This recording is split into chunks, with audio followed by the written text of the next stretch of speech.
Shri Gayatri children's hospital పురిటి బిడ్డల నుంచి 18 సంవత్సరాల వయసు గల పిల్లలకు అన్ని రకాల వ్యాధులకు ప్రత్యేకంగా చూడబడును. Doctor Kottapati Manoj Kumar Reddy MBBS MD paediatrics hospital నందు అందించు వైద్య సేవలు, పురిటి బిడ్డలకు వైద్య సేవలు, టీకాలు, ఆస్తమా మరియు ఎలర్జీలు, చిన్న పిల్లలకు ఎమర్జెన్సీ ఐసీయూ, వార్మర్స్ మరియు ఇంక్యుబేటర్స్, విష జ్వరాలు, చిన్న పిల్లల్లో శ్వాసకోశ సమస్యలు. శ్రీ గాయత్రి చిల్డ్రన్స్ హాస్పిటల్ చెట్టు కింద బడి ఎదురు ఆంధ్రప్రగతి గ్రామీణ బ్యాంక్ కింద కురిచేడు రోడ్, దర్శి.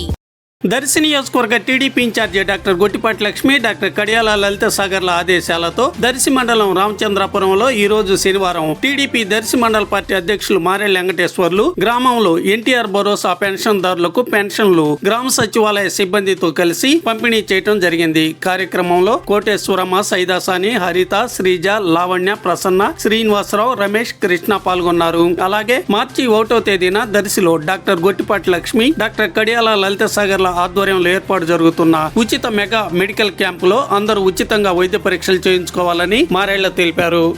ఈరోజు ఆంధ్రప్రదేశ్ ప్రభుత్వం ప్రతిష్టాత్మకంగా చేపట్టినటువంటి ఎన్టీఆర్ భరోసా పింఛన్ల పంపిణీ కార్యక్రమంలో భాగంగా దర్శి నియోజకవర్గ Telugu Desam party incharge doctor Gottipati Lakshmi, Kadiyala Lalitha Sagar గారి ఆదేశాలతో దర్శి మండలం రామచంద్రాపురం గ్రామంలో పింఛన్ల పంపిణీ కార్యక్రమంలో పాల్గొనడం జరిగింది.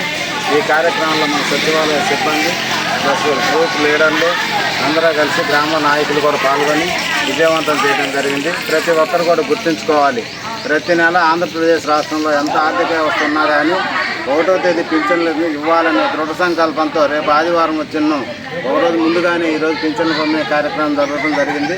ప్రతి ఒక్కరు కూడా ఈ విషయాన్ని సద్వినియోగం చేసుకోవాలి.